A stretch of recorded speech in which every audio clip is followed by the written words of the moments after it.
I hated this most before leaving the United States. But don't worry, I won't be bashing the USA. This was more of a character trait that caused me trouble. Some of you may have it, and it will likely end for you too if you ever retire overseas like me. I will give you the bad news first and then the great news. The beautiful woman you see in the photos is 𝐂𝐒. 𝐂𝐒 travels the world with me now. I was born and raised in the United States, but I left for good in 2007 at the ripe old age of 46. I am 64 years old now. That means I've lived outside the US for 17 years. I only go home to visit friends and family in the US every other year or so for 1 or 2 weeks. The rest of the time I slowly move forward through the world. I usually live in 6 to 8 countries per year.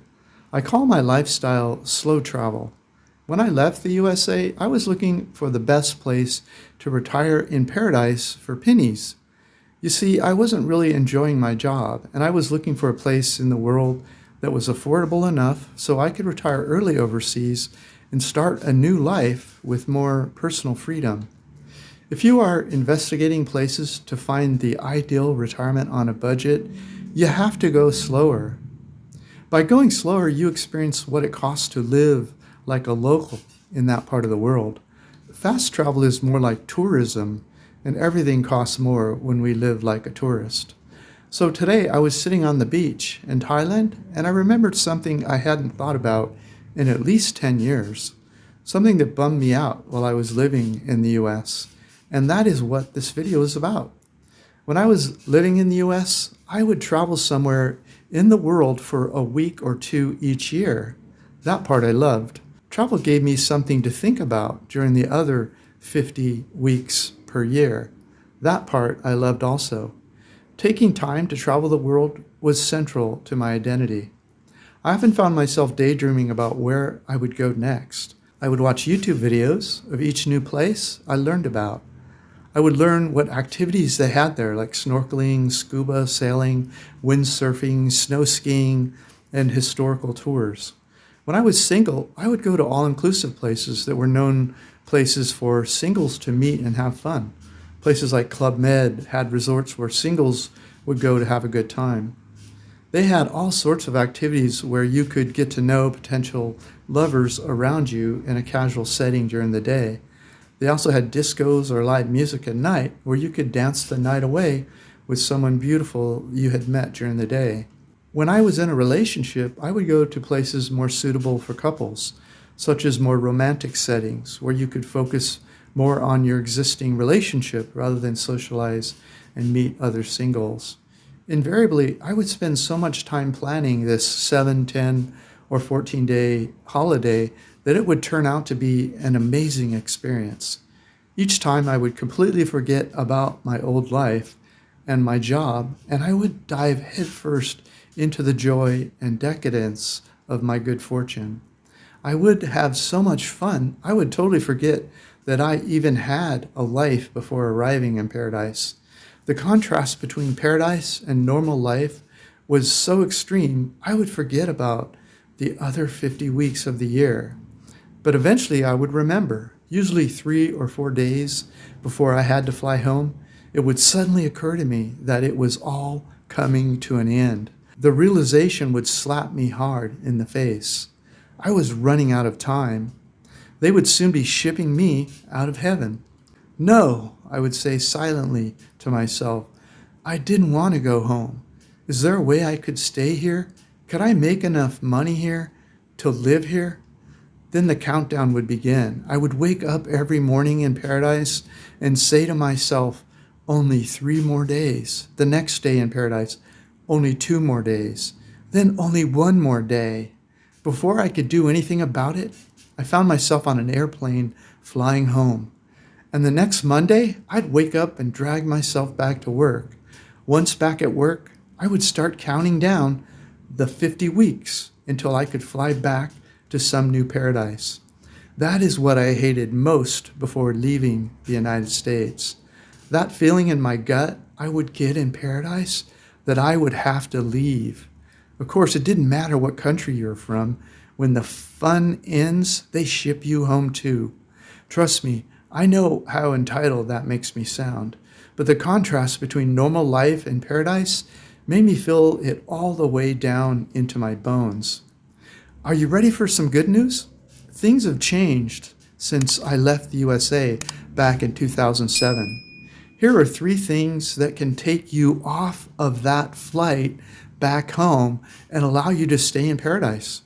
We didn't have these 3 things, or at least I didn't know about these 3 things when I was living in the USA. The first is the possibility of retiring early in paradise based upon geo-arbitrage. The second is continuing to work from anywhere in the world on your laptop. And the third is making money online with your favorite hobby. I'll give you a short explanation of all 3, and at the end, I'll share a video with you in case you want more details. I have personally done all 3 of these. Okay, geo-arbitrage, retiring early in paradise. Geo-arbitrage is a fancy name economists gave to something really simple. You'll understand it in about 2 seconds once you hear it in plain language. The last few years living in the USA, I was living on about $3,000 US per month after tax, but that was 17 years ago. Now that same life would probably cost me $4,000 to $5,000 per month. But 17 years later, these days, outside the USA, for my basic cost of living like rent, food, transportation, and entertainment, I'm often able to live on around $1,500 to $2,000 per month. That means that I don't need the $4,000 to $5,000 today I would be paying if I still lived in the USA. I need only about half as much. So a little simple logic here. If I'd stayed in the USA, I would have had to work into my 70s to feed the retirement monster. So by not flying home anymore, I'm able to live on less, which means I can retire early. So that is what geo-arbitrage means. Geo means geography, so I moved my geography outside the US and I need less money. Arbitrage means buying and selling currencies to take advantage of different market conditions. So I take my dollars, turn them into local currency, and I buy my new life with less money. So my $2,000 pays for what would have cost me $4,000 to $5,000 in the USA. So geo-arbitrage allows me to retire early because I don't need to work until 70 to raise my retirement income to $4,000 or $5,000 because I need less money if I don't fly home from paradise. Okay, now you are a fancy economist and can impress people at cocktail parties on the beach in paradise. Geo-arbitrage laptop lifestyle, the next one. In about 2010, I started doing the laptop lifestyle. That simply means you work from wherever you are instead of going into the office. Many people started working from home in 2019 when the pandemic happened. This is when the laptop lifestyle really took off. If you move to a cheaper country instead of just working from home in your home country, then you're living in the geo-arbitrage laptop lifestyle. Since it's cheaper to live in many countries, you'll be able to save money each month, which also means you may be able to retire earlier. Would you be surprised to learn that someone who does the same job as you at another company is working on their laptop under a palm tree right now in paradise? I've met lawyers, accountants, data entry people, medical doctors, teachers, salespeople, administrators, HR people, headhunters, programmers, translators, editors, writers, counselors, psychiatrists, and other people working on laptops all over the world. You could just switch what company you work for if your company doesn't allow you to work in paradise, or you could just get a job in another industry that does allow remote work overseas. There is a shortage of qualified people in almost every industry, so employees have power in the market. Plus, many employers prefer it because there is one less physical space they need to pay for to provide for employees who rather work away from the office. And if you prefer to be self-employed, you can just do project work based upon some skills you have or that you develop. When I first left the USA in 2007, I was working overseas. But after almost 3 years, they allowed me to travel all over the world and work from wherever I wanted. That's when I started my journey looking for my favorite paradise location. If you'd like my free ebook about how I fired my boss and traveled the world for 17 years and how I pay for things, come to Vagabond Buddha and grab the free ebook. That's when I started my journey looking for my favorite paradise location. But eventually I realized that I wanted to do work for myself, doing something I was excited about. I had become bored with what I was doing. When people want to fire their boss and start working for themselves, they sometimes start bidding on project work to get started. Over time, they can develop a large customer base and are never in fear of getting fired by a single employer again.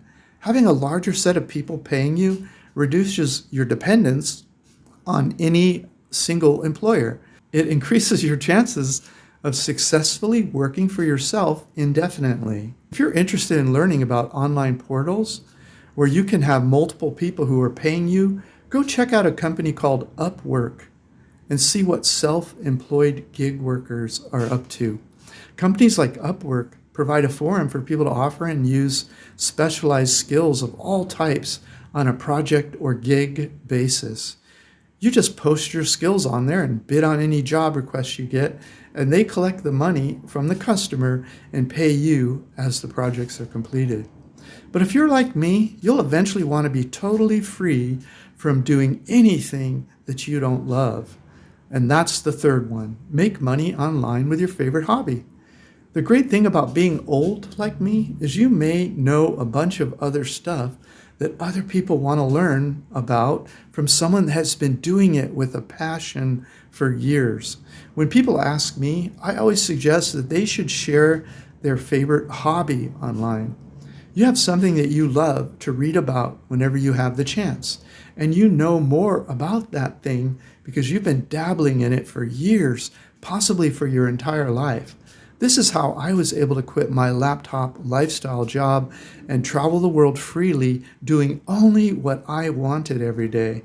I will share more on that in a second, but first I want to share some sample hobbies that people get paid handsomely to do online.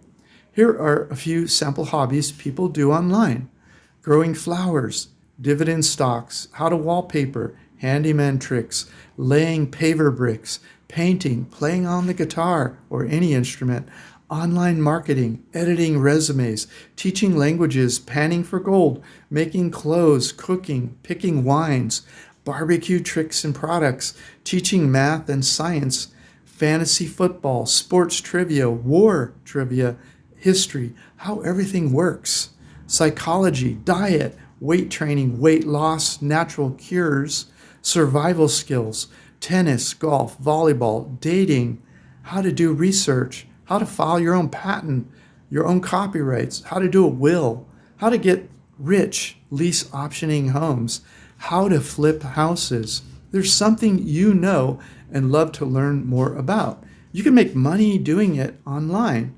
If you don't believe me, search online. For almost anything you can think of, there is somebody already making a full-time income doing it online.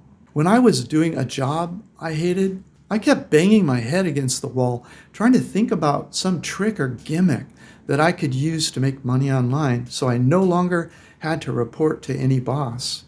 I spent thousands of dollars on courses looking for some way to get out of the rat race. I even did what they said in the courses and never made a dime at first. But eventually I tried a course that cost me like $3,500 US, and I was successful at it. But then I realized I was just doing something I wasn't really excited about. All I really did was buy a job. So I kept looking. One day it occurred to me, I should just start sharing something that I'm most excited about online. The thing I was most excited about was my hobby, traveling the world, finding the best paradise locations on a budget. So I started sharing my hobby, which is really just my life online. Now the thing I love to do most in the world, finding paradise on a budget, pays for itself.